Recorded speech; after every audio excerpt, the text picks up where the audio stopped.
Nthano za m'Baibulo. Olemala ndi anzake anai. Mmakwalala muli yakali. Inde Ambuye Yesu ali uko. Aliyense afuna kumuona iye. Chifukwa Ambuye achita zozizwitsa. Iye achirisa odwala. Ngakhale iwo odwala kwambiri. Ambuye ali mnyumba. Muno iye ali kulankhula ku anthu. Anthu ambiri ali kulowa mnyumba. Posachedwa nyumba yadzala. Onani, pali amuna anai ali kuyenda mu msewu. Yense wagwira mbali imodzi ya bedi. Mwamuna ali gone pa bedipo. Nanga nchifukwa iwo anyamula mwamunayu? Mwamuna osauka iye sakhoza kuyenda. Miyendo yake inazizira. Iye sanganyamule ngakhale manja ake. Nawonso anazizira. Iye sangachite chilichonse payekha. Iye ayenera kuthandizidwa tsiku ndi tsiku, monga mwana wakhanda. Kodi icho sichachisoni? Nanga amunawa apita kuti? Iwo apita kwa Ambuye Yesu. Iwo akhulupirira kuti Yesu angachise mzawo olemala. Tero iwo anena kwa odwala, kodi tikupereke iwe kwa Ambuye Yesu? Chabwino, mwamuna osauka anafuna icho kwambiri. Chifukwa iye anali osakondwa konse. Iye sakanakwanisa kunyamula manja ndi miyendo yake konse. Kodi inu mudziwa chimene iye anakhumudwa nacho koposa? Mtima wake wodzala ndi uchimo. Iye anachita machimo ambiri kwa Ambuye. Ndipo icho chimkhumudwitsa kwambiri pa zinthu zonse. Chifukwa chache iye anakonda kuona Yesu.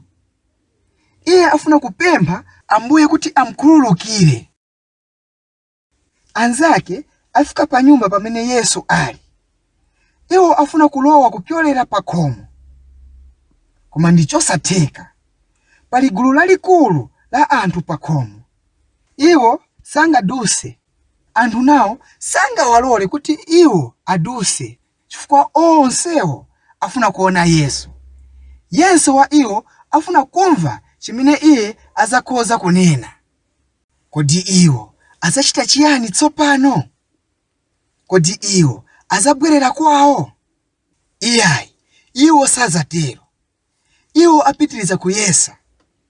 Iwo afuna mzawo osauka akumane ndi Yesu. Inde amuna anai aja ndi anzake eni. Abwenzi eni afuna kuthandizana nthawi zonse. Ngakhale pamene ndi chovuta. Onani, pali masitepi pa chipupa. Masitepi opangidwa ndi miyala. Masitepi apita mpaka ku tsindwi la nyumba. Tsindwe ndi lobwatalala kotero kuti wina akhoza kuyendapo. Anzake anaiwa apanga pulani. Iwo akwera masitepi. Sichapafupi chifukwa mzawo olemala ayenera kukwera masitepi naye. Iwo sazaleka ayi. Pothera pake iwo ali pa tsindwi. Tsindwi lovikidwa ndi tintcherwa ting'onoting'ono. Kodi iwo azachita chiyani tsopano? Iwo achosapo kamodzi kantcherwa. Tsopano pali dzenje pa tsindwi. Iwo akwanitsa kuyangana mkati mwa nyumba. Iwo akhoza kuona Ambuye Yesu ali chiyimirire umo. Iwo achosanso tintcherwa tina towonjezera. Inde tsopano dzenje lilikulu mokwanira. Iwo amanga zingwe zolimba kumbali zinayi za bedi. Ndipo kenaka iwo alowetsa bedi mwaluso kupyolera pa dzenje mutsindwi. Anthu mnyumba ang'ana kumwamba modabwa. Iwo ona amuna anai ali kutsitsa bedi pang'ono. Kanthawi pang'ono bedi lafika pansi pasogolo penipeni pa Yesu. Mwamuna osauka mwazizizi ali pafupi kwambiri ndi Ambuye Yesu. Kodi iye ayenera kunena chiyani? Mwamuna osauka avutika kwambiri. Iye salimba mtima kulankhula, koma Ambuye aziwa zonse zofuna zake. Ambuye Yesu aziwa zonse, chifukwa iye ndi mwana wa Mulungu. Ndi mtima wachifundo iye ayang'ana mwamuna. Kenaka iye anena, usachite mantha, machimo ako akhululukidwa. Maso a mwamuna ndi odzala ndi chimwemwe. Mantha ake onse ndi mavuto onse abalalika kuchoka mu mtima mwake. Iyo ndi ntchito ya Yesu. Ati chozizwitsa chachikulu, iye adziwa tsopano kuti ndi mwana wa Ambuye Yesu. Kodi mwamunayo si Olemala? Inde, komatu Yesu aziwa za ichi. Imvani. Iye anenanso, nyamuka, tenga mphasa yako nupite kwanu. Icho chiteka bwanji? Mwamuna akhozanso kunyamula manja ndi miyendo yake. Ambuye Yesu achachodabwisa china. Onani, iye ali kupita kwawo, mphasa yake pa mapewa ake. Iyayi, anzake sayeneranso kumnyamula kopitirira. Imvani, iye ali kutamanda Ambuye ndi mtima wake wonse. Iye ndi wodzala ndi chiyamiko chifukwa Ambuye amchiritsa iye. Koma kupambana ichi, Ambuye amkhululukira machimo ake. Icho ndicho komatu chinthu chopambana kwambiri pa zonse. Mwina manja ndi miyendo yathu ndi zathanzi, koma nanga mitima yathu?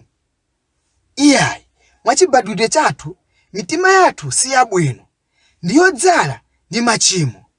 Monga mtima wa mwamuna Olemala. Koma monga mwamuna uja, machimo athu angakhululukidwe nawo. Ndi Ambuye yekha angatipulumutse ife. Osaleka konse kupemphera kwa Ambuye.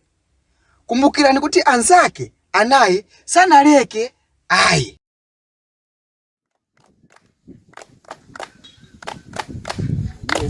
Yesu ndi chisime cha moyo. Yesu ndi chisime cha moyo. Kuunika kwanu tidzaona. Kuunika. Yesu ndi chisime cha moyo.